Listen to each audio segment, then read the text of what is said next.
Eastern railway headquarter থেকে এই পোস্টটা 38 মিনিট আগে করেছে। এখানে আরআরবি রিক্রুটমেন্টের বেনিফিট আর তার অ্যানুয়াল ক্যালেন্ডারটা পাবলিশ করেছে, মানে কোন সময়ে কোন ক্যাটাগরির নোটিফিকেশানটা পাবলিশ হবে। জানুয়ারি থেকে মার্চ মাসের মধ্যে অ্যাসিস্ট্যান্ট লোকো পাইলটের নোটিফিকেশান পাবলিশ হবে।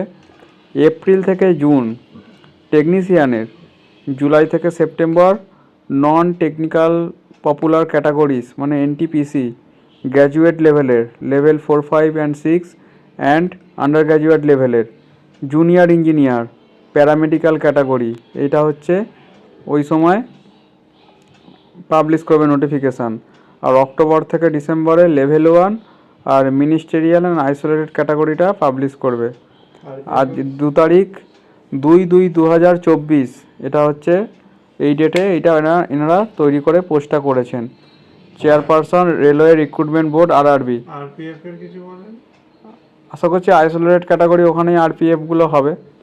ঠিক আছে, এখানে মোর opportunities if one could not qualify in one attempt, equal opportunities to those becoming eligible every year, better career progression for those selected, faster recruitment process, training and appointments, equal opportunity to those become eligible every year। মানে সবাইকে সমান একটা সুযোগ দেওয়া হচ্ছে, আর career প্রোগ্রেশনের জন্য সুবিধা হবে, আর সবাই একটার বেশি অপরচুনিটি পাচ্ছে। ফাস্টার রিক্রুটমেন্ট প্রসেসটা হবে, ট্রেনিং হবে, অ্যাপয়েন্টমেন্টটাও হবে।